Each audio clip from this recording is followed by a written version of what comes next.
What's up, Evo fam? It's Carson, and today is going to be our first YouTube podcast video here at the facility in Exeter. And we thought it would be nice to just go through a quick introduction of some of the staff members here and what we do. And then we've all thought about a piece of advice that we would like to give our 15-year-old self if we could. So we're going to roll through this quick. Today's going to be nothing crazy, but we're going to try to do this on a weekly basis, if not more so moving forward. And we'll ask you to submit questions or things you'd like to hear from us. We have a plethora of ideas, but we'd obviously like to hear from you and attack some of those questions. So I'll start today off. My name's Carson Cross. I'm 31 years old. I grew up in Brentwood, New Hampshire, and currently live in Stratham. I am one of the founders of East Coast Evolution, and I am the director of player development here in Exeter. I focus mostly on making sure athletes' programming is sound with their goals, and I work hand in hand with the co-founder Logan Carmen, who's out on the golf course today, hopefully shooting it really well. But we work hand in hand with the athletes to make sure that their strength training and their programming in that realm works hand in hand with their throwing and baseball skill related stuff so that they can ultimately become their best player. And now I'll hand the mic off to Owen. My name is Owen Tonkin. I'm 22 years old. I'm from Durham, New Hampshire. I went to Oyster River High School. Currently, right now, I'm living in Manchester. My role here at 603 Evo, I am the Director of Social Media and Client Relations. We'll go with Dan. Hi everyone, my name is Dan Randlett. I am older than everybody here by a bit. I am the Director of Adult Fitness and Sports Performance and Speed Coach here at Evo. Originally when I came over, I was actually the founder of Dan Rand Performance, but was able to get the opportunity to pair with some really good buddies, Carson and Logan, to kind of bring a different flair and a different feel to 603 Evo. What's up, guys? Andrew Pratt here. I am 27 years old. I grew up in New Sharon, Maine, and now I currently live in Dover, New Hampshire. And my role here is I am the hitting coordinator here at 603 Evo. What up, boys? I'm Cole Ratcliffe, 20 years old. I'm from Sterling, Massachusetts, and I'm currently a performance coach at 603 and occasionally stop by 781 Evo to help out there as well. Awesome. So one piece of advice that I would like to give my 15-year-old self is try to establish a twice-a-week routine in a gym with a strength coach who knows what they're talking about before I get my license. Because when you turn 16 and you get your license and the independence that comes with it, you want to get out and about and do things. And if you have a consistent habit of going to train for 60 or 90 minutes a couple days a week, if that habit is ingrained at 15, then when you're 18, 19, 20, and you're hopefully playing at the next level in your career, you're not going to be limited by the fact that your body isn't prepared for the workload and all the things that are going to come down the line. And I think just to be honest about my own career, I think that the biggest limiting piece for me was just the ability to be strong enough to handle the workload I needed to handle, and to do so while being able to perform at a high level. And by that I mean throwing baseballs hard enough. And that's a lot of why we do what we do here, is that athletes can go out and perform for 6, 7, 8, 9 months and not just watch their performance diminish after the first 2 or 3 months of the season. And I know that if I could have been in a gym and developed a little bit more lean muscle mass and just overall strength when my body was going through puberty, it could have been very beneficial for me longer term. So that's my piece of advice, and I'll give it to Owen now. The piece of advice I'd give to my 15-year-old self is to make sure that I have marbles in a bunch of different jars. What I mean by that, obviously, we're all trying to get better at our individual sports. Here it's baseball or running, track and field. it's very easy to get caught up in wanting to be so good at that sport. And I think I had a lot of successes in my career, and I had probably more failures in my career.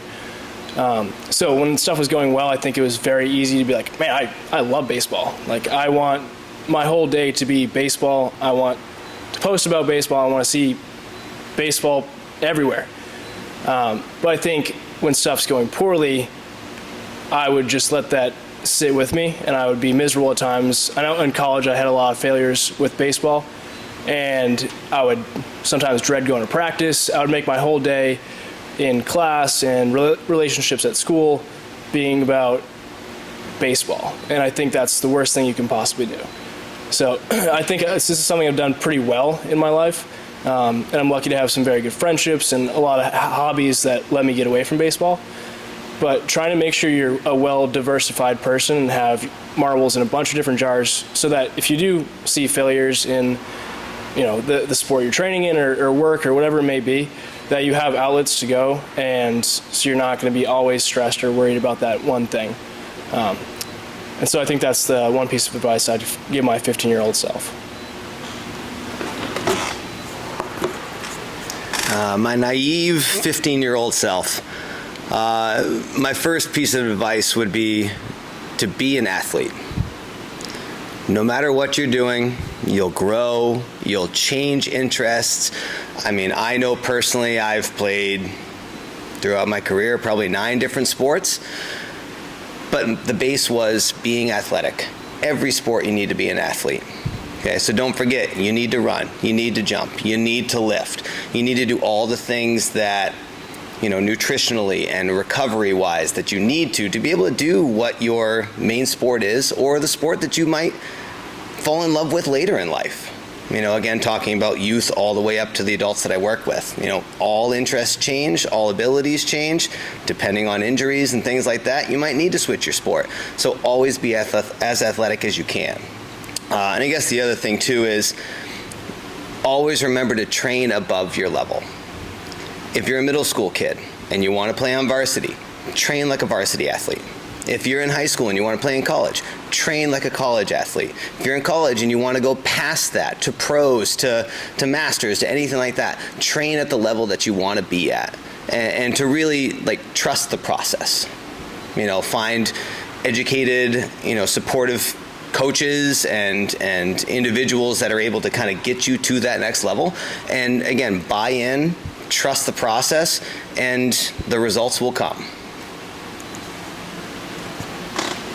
So I think if I had to look back at my 15-year-old self and, give myself some, baseball advice, what it would probably be, number one, I would not have hit off the tee as much as I did. I believe hitting is such an open skill that requires so much variability and so much challenge to be able to succeed, especially at a high level, that if you spend too much time in such a fixed environment, it's going to hamper you over time, and it's going to create movement solutions that are tailored to only one thing, when in reality you need probably 10 to 15 different solutions.